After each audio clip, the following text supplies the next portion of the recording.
Dwight, this is your first time back in the finals in 11 years. It's amazing to me. We talked about this the other night.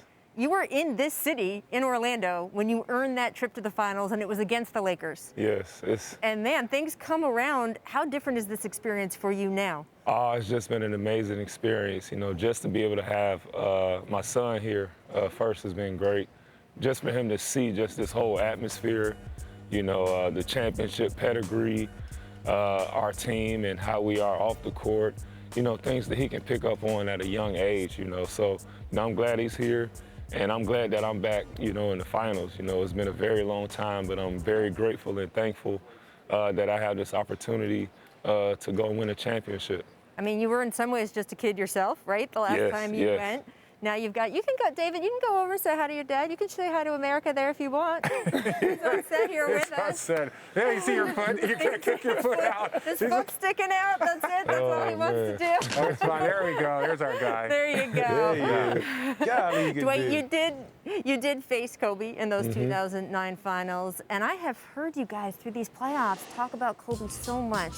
What has his impact been on this team as you have dedicated this postseason to him? Oh, man, it's meant everything to us, you know. Just this year has been, you know, a really, really wild year.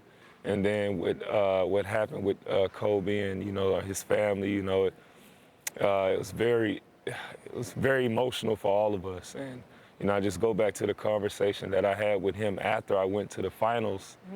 When we talked for about 30, 45 minutes. I was in China, and somebody got me his number, and we had a really great conversation. And that was one of the best conversations I had with him, and I always cherish that.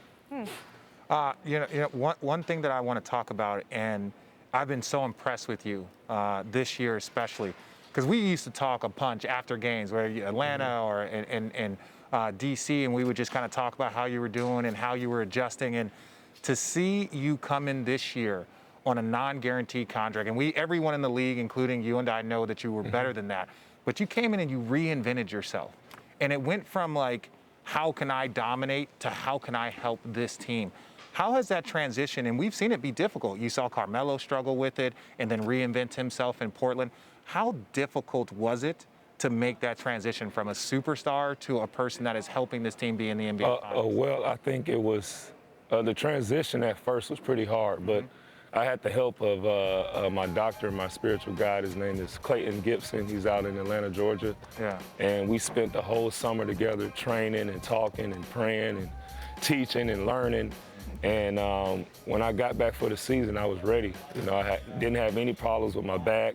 My mind was in the right place, and I was ready to give myself, whatever team I was on, 110%. Yeah. Now you're a large reason why they are here. You know, and the one thing that I will say has been very, very impressive is the way you've handled playing in one series, not playing in the next, and getting Jokic in the next series, and being a large reason why you guys dominate him.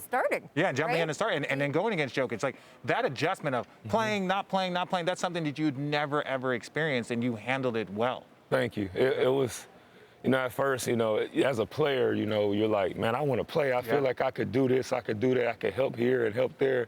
But then I realized, like, I have to learn from all my mistakes in the past, you know, and sometimes the universe gives you so many different tests until you pass it.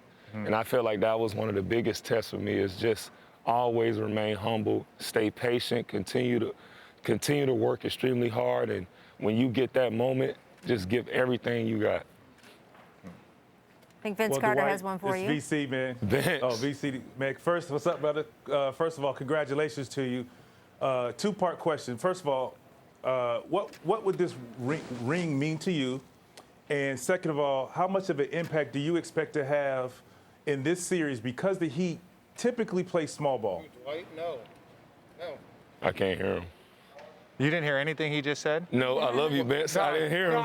No. He said he had a two-part question. He said, what would this ring mean to you? And then secondly, what are you going to do, like your impact on the series, knowing that the Miami Heat often play small?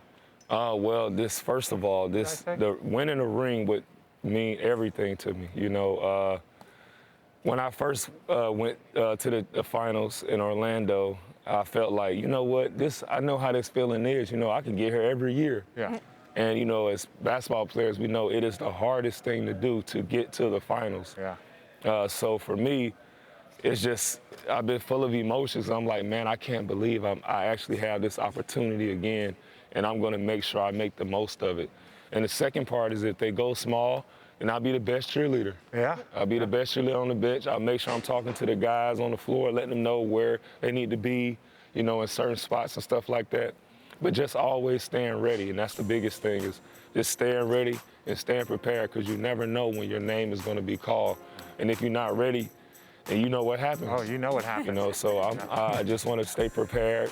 And, you know, I'm just thankful that, you know, I have my son here for this opportunity. That's the biggest thing right there, is he get a chance to see the right example, you know, of how to be on and off the court, you know, because we have some of the greatest athletes all in the same place. Yeah. So he's been able to see that every day has been great. So special. And you talk about being vocal. You've been vocal in so many different ways. You've cheered from the bench. You've been great. You have also, Dwight Howard, been on the opponents. I have heard a lot of trash talk from Oh, wow. you. How much energy are you trying to generate? Because I know you guys feel it's kind of up to you, right? There's no fans here. Yes, There's yes. a couple scattered family members. Yes. But I have seen you talk more trash in the last couple weeks, frankly, than I saw for whole chunks of your career.